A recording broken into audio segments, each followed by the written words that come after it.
Thank you. Madame Marietje Schaake, Liberals and Democrats. Thank you, President, High Representative, colleagues. Religious conviction is an individual matter with a different meaning to different people. The role of the state is to protect all citizens regardless of their conviction and to allow them to freely associate and express across the world. And a glance at our world today shows a very bleak picture. From the Baha'i in Iran to Copts in Egypt, from the use of blasphemy laws in Pakistan to the attacks on Christians or places of worship in Iraq and Nigeria. Today we highlight the increased violence against Christians specifically, which rise as a reason for great concern. It's incredibly painful that people attack and get attacked both in the name of religion, and people of all faiths are victims.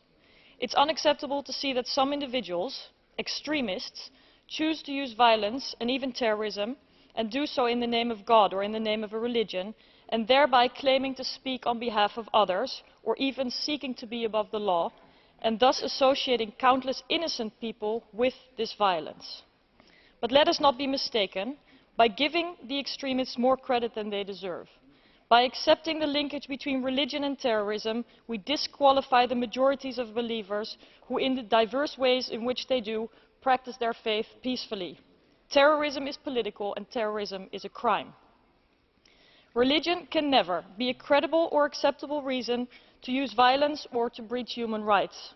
Too often this does happen, and not only through violence but also in limiting freedom of expression, such as through the abuse of blasphemy laws.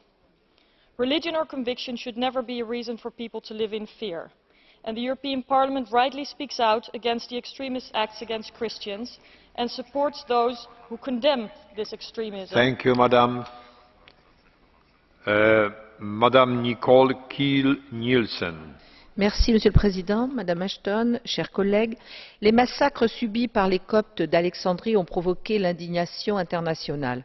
D'une manière générale, la situation des chrétiens d'Orient est préoccupante. En Irak, au Liban et même en Palestine,